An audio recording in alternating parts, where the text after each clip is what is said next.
ओम गुरुर्ब्रह्मा गुरुर्विष्णु गुरुर्देवो महेश्वरा गुरु साक्षात् परब्रह्मा तस्मै श्री गुरुवे नमः। वंदे देव उमापतिं सुरगुरुं वंदे जगत्कारणं वंदे पन्नगभूषणं मृगधरं वंदे पशूनां पतिं वंदे सूर्यशशाङ्कवह्निनयनं वंदे मुकुन्दप्रियं वंदे भक्तजनाश्रयं च वरदां वंदे शिवं शङ्करम्। आदौ रामतपोवनादिगमनं हत्वा मृगं काञ्चनं वैदेहीहरणं जटायुमरणं सुग्रीवसम्भाषणं बालीनिग्रहणं समुद्रतरणं लङ्कापुरीदाहनं पश्चात् रावणकुम्भकर्णहननम् एतत् श्रीरामायणम्। भगवान सियापति रामचंद्र जी के चरण कमलों में नतमस्तक होकर के हम ये रामचरितमानस अरण्यकांड 36वें दोहे से आगे की कथा पढ़ रहे हैं, जो इस प्रकार है। चले राम त्यागा बनसो अतुलित बल नर के हृदो बिरही इव प्रभु करत विषादा कहत कथा अनेक संवादा। श्री रामचंद्र जी ने उस वन को भी छोड़ दिया और वे आगे चले। दोनों भाई अतुलनीय बलवान और मनुष्यों में सिंह के समान हैं।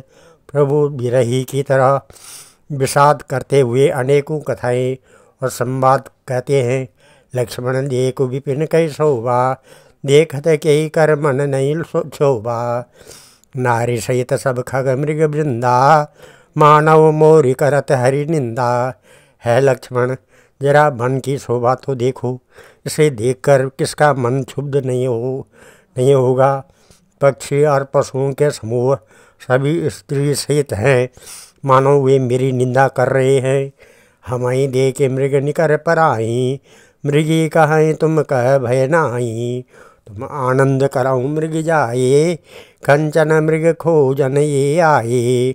हमें देखकर जब डर के मारे हिरणों के झुंड भागने लगते हैं, तब हिरनियाँ उनसे कहती हैं तुमको भय नहीं है, तुम तो साधारण हिरणों से पैदा हुए हो, अतः तुम आनंद करो। ये तो सोने का हिरण खोजने आए हैं। संग लाए करने कर ले मानव मोई सिखावन देही। शास्त्र सुचिंतित पुनि पुनि देखूँ भूप सुसेवित बस नहीं लेखूँ। हाथी हथिनियों को साथ लगा लेते हैं। वे मानो मुझे शिक्षा देते हैं कि स्त्री को कभी अकेली नहीं छोड़ना चाहिए। भली भांति चिंतन किए हुए शास्त्र को भी बार बार देखते रहना चाहिए। अच्छी तरह सेवा किए हुए भी राजा को बस में नहीं समझना चाहिए। राख्यों नारी यद्यपि उर्माई जुवती शास्त्र निपति बस नाही। देखूँ तात बसंत सुहावा प्रियाहीन मोए भय दिख उपजावा। और स्त्रियों को चाहे हृदय में ही क्यों न रखा जाए, परंतु युवती स्त्री शास्त्र और राजा किसी के बस में नहीं रहते हैं। तात इस सुंदर बसंत को तो देखो, प्रिया के बिना मुझको यह भय उत्पन्न कर रहा है। बिरह विकल बलहीन मोही जानस निपट अकेल। सहित विपिन मधुकर खग मदन कीन बग मेल। मुझे विरह से व्याकुल बलहीन और बिल्कुल अकेला जानकर कामदेव ने वन भौरों और पक्षियों को साथ लेकर मुझ पर धावा बोल दिया है। देख गया हूँ भ्राता सहित तासु दूत सुनी बात। डेरा कीने मनो तब कटको हटक जब मन जात। परंतु जब उसका दूत यह देख गया कि मैं भाई के साथ अकेला नहीं हूँ, तब उसकी बात सुनकर कामदेव ने मानो सेना को रोक कर डेरा डाल दिया है। बिटप विशाल लता और जानी विविध बितान दिए जनुतानी। कदली ताल बर दूजा पतका देख न मोह धीर मन जाका। विशाल वृक्षों में लताएं उलझी हुई ऐसी मालूम होती है, मानो नाना प्रकार के तंबू तान दिए गए हों। केला और ताड़ सुंदर ध्वजा पताका के समान हैं। इन्हें देखकर वही नहीं मोहित होता जिसका मन धीर है।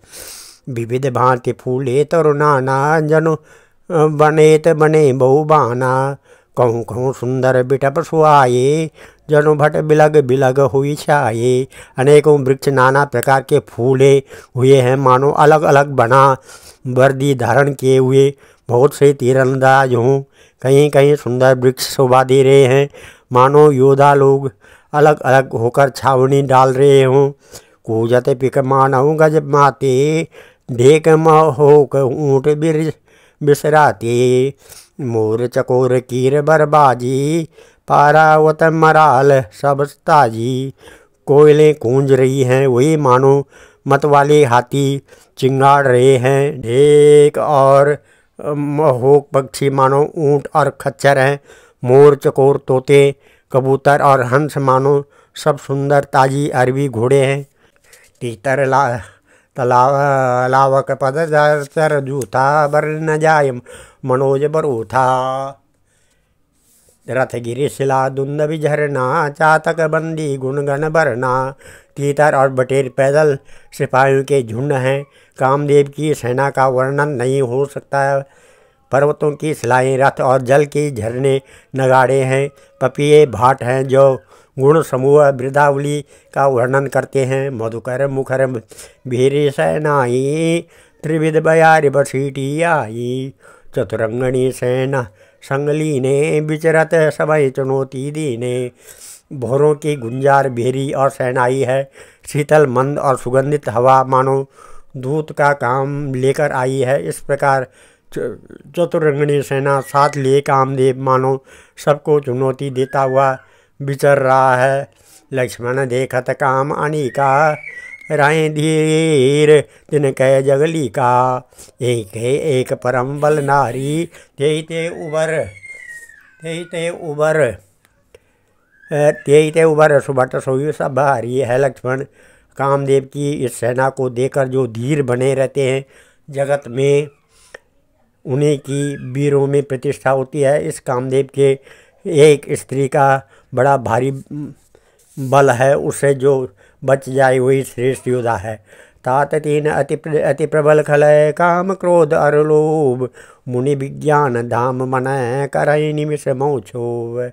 लोभ के इच्छा दम्भ बल राम के केवल नारी। क्रोध के परुष बचन बल मुनि मन कहें विचारी। है तात काम क्रोध और लोभ ये तीन अत्यंत प्रबल दुष्ट हैं। ये विज्ञान के धाम मुनियों के सभी मनों को पल भर में क्षुब्ध कर देते हैं। लोभ को इच्छा और दम्भ का बल है, काम को केवल स्त्री का बल है और क्रोध को कठोर वचनों का बल है। श्रेष्ठ मुनि विचार कर ऐसा कहते हैं। गुणातीत सचराचर स्वामी राम उमा सब अंतर्यामी। कामिन के दीनता दिखाई धीरन के मन बिरति दृढ़ाई। शिव जी कहते हैं, है पार्वती, श्री रामचंद्र जी गुणातीत तीनों गुणों से परे चराचर जगत के स्वामी और सबके अंतर की जानने वाले हैं। उपयुक्त बातें कहकर उन्होंने कामी लोगों की दीनता बेबसी दिखलाई है और धीर विवेकी पुरुषों के मन में वैराग्य दृढ़ किया है। क्रोध मनोज लोभ मद माया छूटे सकल राम की दाया।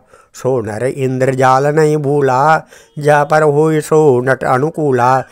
क्रोध काम लोभ मद और माया ये सभी श्री राम जी की दया से छूट जाते हैं। वह नटराज भगवान जिस पर प्रसन्न होता है वह मनुष्य इंद्रजाल माया में नहीं भूलता है।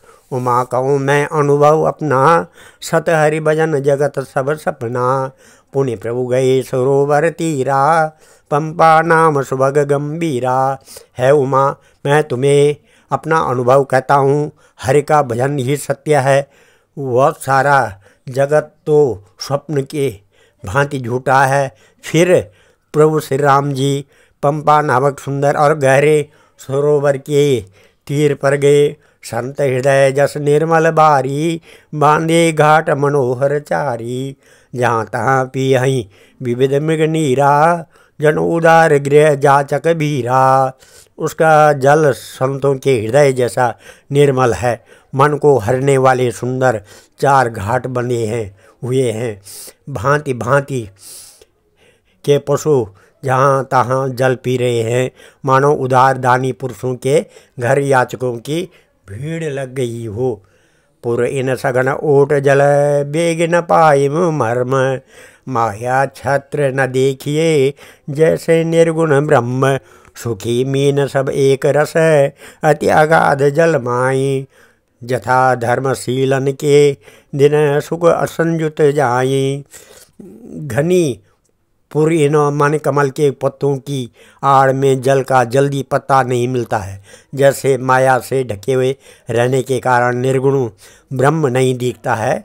इस सरोवर के अत्यंत अथाह जल में सब मछलियाँ सदा एक रस एक समान सुखी रहती है। जैसे धर्मशील पुरुषों के सब दिन सुखपूर्वक बीतते हैं।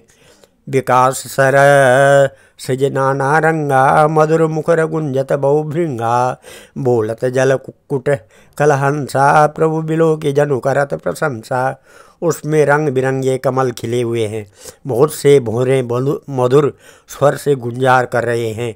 जल के मुर्गे और राजहंस बोल रहे हैं, मानो प्रभु को देखकर उनकी प्रशंसा कर रहे हैं। चक्रवाक बक खग समुदायी, देखत बनई बरन नहीं जाई। सुंदर खग गण गिरा सुहाई, जात पथिक जनो लेत बुलाई। चक्रवाक बगुले आदि पक्षियों का समुदाय देखते ही बनता है, उनका वर्णन नहीं किया जा सकता है। सुंदर पक्षियों की बोली बड़ी सुहावनी लगती है, मानो रास्ते में जाते हुए पथिक को बुलाए लेती हो। ताल समीप बुनिन गृह छाये, चौं दिश कानन बिटप सुआये। चंपक बकुल कदम तमाला, पाटल परस परास रसाला। उस झील पंपा सरोवर के समीप मुनियों ने आश्रम बना रखे हैं। उसके चारों ओर वन के सुंदर वृक्ष हैं। चंपा, मोल, श्री, कदम, तमाल, पाटल, कटहल, ढाक और आम आदि।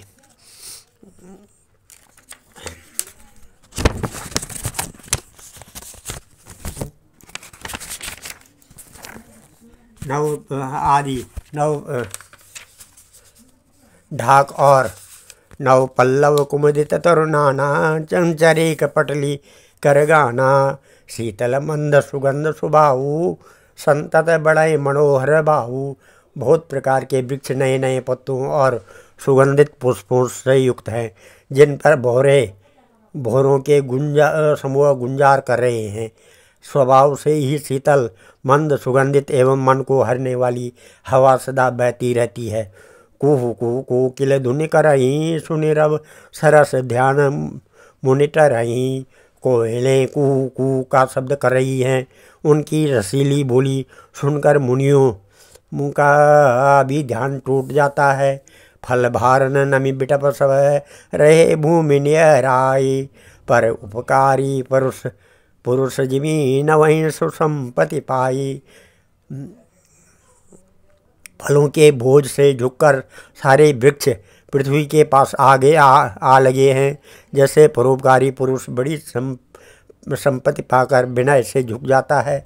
देख राम अति रुचिर तलावा, मज्जनों की न परम सुख पावा। देख सुंदर तोरबर छाया, बैठे अनुज सहित रघुराया। श्री राम जी ने अत्यंत सुंदर तालाब देखकर स्नान किया, परम सुख पाया। एक सुंदर उत्तम वृक्ष की छाया देकर श्री रघुनाथ जी छोटे भाई लक्ष्मण जी सहित बैठ गए। ता पुण्य सकल देव मुनि आए, स्तुति करे निज धाम सिधाए। बैठे परम प्रसन्न कृपाला, कहत अनुज सन कथा रसाला। फिर वहाँ सब देवता और मुनि आए और स्तुति करके अपने अपने धाम को चले गए। कृपालु श्री राम जी परम प्रसन्न बैठे हुए छोटे भाई लक्ष्मण जी से रसीली कथाएं कह रहे हैं। विरहवंत भगवंत ही देखी नारद मन भा सोच विशेषी, मोर साप कर अंगीकारा, सहत राम नाना दुख भारा। भगवान को विरह युक्त देकर नारद जी के मन में विशेष रूप से सोच हुआ। उन्होंने विचार किया कि मेरे ही साप को स्वीकार करके श्री राम जी नाना प्रकार के दुखों का भार सह रहे हैं, दुख उठा रहे हैं। ऐसे प्रभु ही बिलो कहूँ जाई, पुण्य न बनई अस अवसर आई। यह विचारे नारद कर बीना, गए जहाँ प्रभु सुख आसीना। ऐसे भक्त वत्सल प्रभु को आज्ञा कर देखूं, फिर ऐसा अवसर न बन आएगा। यह विचार कर नारद जी हाथ में वीणा लिए हुए वहाँ गए जहाँ प्रभु सुखपूर्वक बैठे हुए हैं। गावत रामचरित मृदबानी, प्रेम सहित बहु भांति बखानी। करत दंडवत लिए उठाई, राखे बहुत बार उरलाई। वे कोमल बाणी से प्रेम के साथ बहुत प्रकार से बखान कर रामचरित्र का गान करते हुए चले आ रहे थे। दंडवत करते देखकर श्री रामचंद्र जी ने नारद जी को उठा लिया और बहुत देर तक हृदय से लगाए रखा। स्वागत पूछ निकट बैठारे, लक्ष्मण सादर चरण पखारे। फिर स्वागत कुशल पूछकर पास बिठा लिया। लक्ष्मण जी ने आदर के साथ उनके चरण धोए। नाना विधि विनती करी, प्रभु प्रसन्न जिय जानी। नारद बोले बचन तब जोर सरोरो पानी। बहुत प्रकार से विनती करके और प्रभु को मन में प्रसन्न जानकर तब नारद जी कमल के समान हाथों को जोड़कर वचन बोले। आज हम इस कथा को यहीं पर विराम देते हैं। कल रामचरितमानस अरण्यकांड के 41वें दोहे से आगे की कथा पढ़ेंगे। ओम नमः मंगलम भगवान विष्णु, मंगलम गरुड़ध्वजा, मंगलम पुंडरीकाक्षा, मंगलाय तनो हरि। मंगलम भगवान शंभु, मंगलम वृषभध्वजा,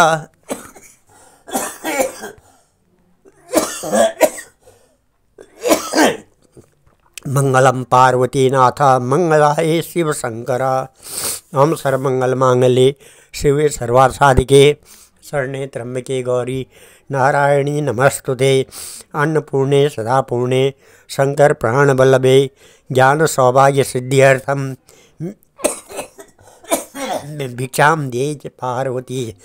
हम सर्वे भवन्तु सुखिनः, सर्वे सन्तु निरामया, सर्वे भद्राणि पश्यन्तु मा कश्चित् दुःख भाग् भवेत्। धन्यवाद।